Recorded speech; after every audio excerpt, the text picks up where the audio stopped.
बिस्मिल्लाहिर्रहमानिर्रहीम, अस्सलाम वालेकुम। Welcome to my channel. मैं हूँ ईमान फ़ातिमा और अब बैंकिंग प्रोफेशंस में आज एक नई वीडियो के साथ मैं आपके पास आई हूँ। और आज मैं आपको बैंकिंग प्रोफेशंस में बताऊँगी बैंक मैनेजर के बारे में कि उनका क्या रोल होता है, किस तरह से वो जो है वो अपनी ड्यूटीज़ परफॉर्म कर रहे होते हैं, क्या क्या काम परफॉर्म कर रहे होते हैं, ताकि फ्यूचर में अगर आपका कभी प्लान हो तो आपको पता हो कि बीइंग अ बैंक मैनेजर क्या क्या रिस्पॉन्सिबिलिटीज़ होती हैं जो कि आपको परफॉर्म करनी पड़ती हैं।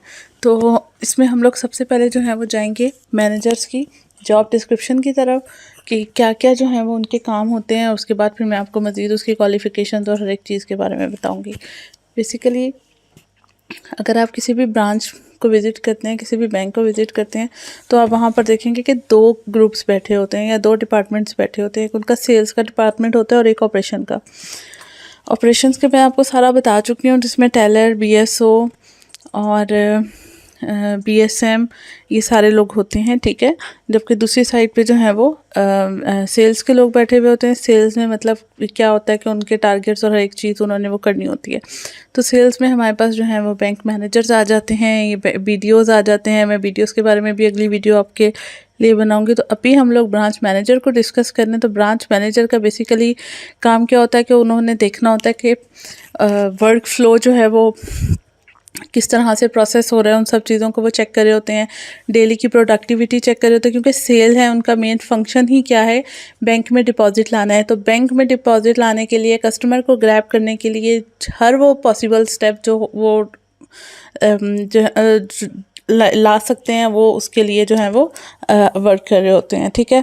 ओवरऑल परफॉर्मेंस को इम्प्रूव करने के लिए जो है वो किस तरह से डेली प्रोडक्टिविटी को इम्प्रूव किया जा सकता है, उस चीज़ को वो देख रहे होते हैं। इसके अलावा उनकी डिफरेंट किस्म की सेल्स एक्टिविटीज़ हो रही होती हैं, जिसमें जिसमें वो सारी ये प्लानिंग चल रही होती है कि न्यू कस्टमर को किस तरह इंटरेक्ट करना है। इसके अलावा जो ऑलरेडी एग्जिस्टिंग कस्टमर है उसको कैसे रिटेन रखना है, ठीक है। इसके अलावा डिफरेंट किस्म की जो है वो बैंक की प्रोडक्ट्स होती हैं, वो मैनेजर का काम होता है आगे कस्टमर्स को ऑफ़र करना। लाइक ऑटो लोन हो गए, हाउस फाइनेंस हो गए, उसके बाद एलसीज होती हैं, डिफरेंट ट्रेडिंग्स के लिए यूज़ हो रही होती हैं, वो सारा कुछ जो है वो देख रहे होते हैं। इसके अलावा वो डेली का जो भी रूटीन वर्क होता है उसको मॉनिटर करना और देखना कि एज़ पर कंप्लाइंस जो रूल्स एंड लॉ हैं उसके हिसाब से वर्किंग हो रही है।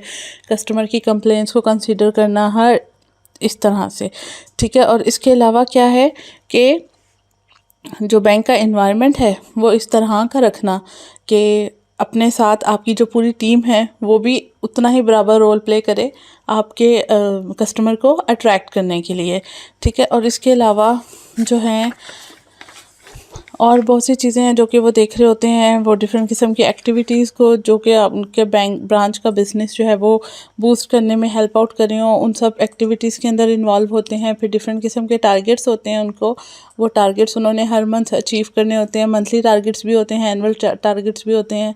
फिर उसी की बेस पे आगे फर्दर उनकी जो जॉब टारगेट्स हैं वो डिसाइड होते हैं। उनके जो है वो एनुअल इंक्रीमेंट्स होते हैं, उनके बोनसेस वगैरह मिल रहे होते हैं। पूरी ब्रांच की परफॉर्मेंस की बेस पे मैं ब्रांच को जो है वो एक्स्ट्रा इंक्रीमेंट्स भी दिए जा रहे होते हैं और बोनसेस भी दिए जा रहे होते हैं। सर्टिफिकेशंस भी हो रही होती हैं और इसके अलावा अवार्ड प्रोग्राम्स भी हो रहे होते हैं। तो इन सब चीज़ों की जो मेन रिस्पॉन्सिबिलिटी होती है वो बैंक मैनेजर पे होती है। उसकी परफॉर्मेंस जो है वो इन सब चीज़ों को डिसाइड कर रही होती है। बाकी अगेन बैंक मैनेजर के लिए आपकी जो एजुकेशन है वो वही मास्टर्स, मोर देन मास्टर्स है। इसमें एक्सपीरियंस भी रिक्वायर्ड होता है, क्योंकि आप एक बैंक की हेड की पोजीशन पे बैठे हुए हैं, तो आपको हर एक काम की नो हाउ होनी चाहिए। इसके अलावा जो है जो इंटरपर्सनल कम्युनिकेशन स्किल्स हैं वो यहाँ पर बहुत रोल प्ले कर रही होती हैं, क्योंकि आप अपने कस्टमर को किस तरह से कन्विंस करेंगे कि हाँ आपका ही बैंक या जो है वो सबसे बेस्ट है।